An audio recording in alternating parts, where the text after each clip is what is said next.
नमस्कार.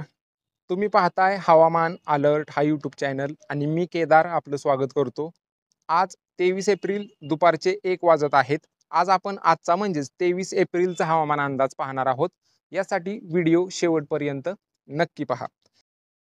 सर्वप्रथम सध्या जर सिस्टीम पाहायच्या गेल्या तर मध्य प्रदेशच्या आसपास एक चक्राकार हवेची स्थिती सक्रिय आहे आणि यातूनच एक ट्रफ लाईन कर्नाटकपर्यंत विदर्भ करत सक्रिय आहे. दोन्ही समुद्रात अरबी समुद्रावर आणि बंगालच्या उपसागरावर अँटी सायक्लॉन सक्रिय आहेत. याच्यामुळेच बाष्पयुक्त वाऱ्याचा फ्लो विदर्भात बंगालच्या उपसागरावरून आणि अरबी समुद्रावरून तसेच मराठवाड्यात सुद्धा बाष्पयुक्त वाऱ्याचा फ्लो मागील काही दिवसापासून चालू आहे. त्याच्यामुळे काल सुद्धा विदर्भात चंद्रपूर आणि गडचिरोली जिल्ह्यात मेघगर्जनेसह पाऊस झालेला आहे. तसेच सकाळच्या वेळी नागपूर, भंडारा, गोंदिया, अमरावती, अकोला या पट्ट्यातून सुद्धा मेघगर्जनेसह पाऊस थोड्याफार क्षेत्रासाठी झालेला आहे.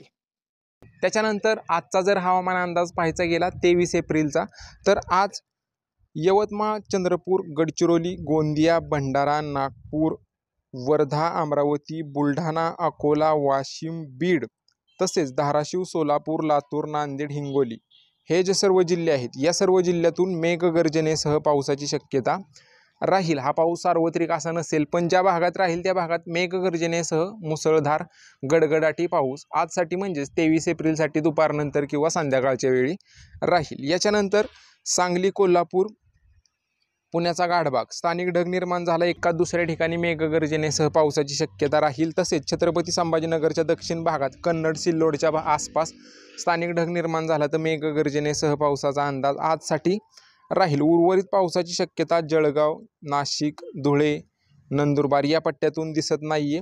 तसेच पालघरपासून सिंधुदुर्गपर्यंत सुद्धा पावसाची शक्यता कोणत्याच जिल्ह्यातून दिसत नाहीये. पालघर, ठाणे, मुंबई, रायगड, रत्नागिरी, सिंधुदुर्ग या भागात उष्णतेची लाट आजसाठी म्हणजे 23 एप्रिलसाठी राहील.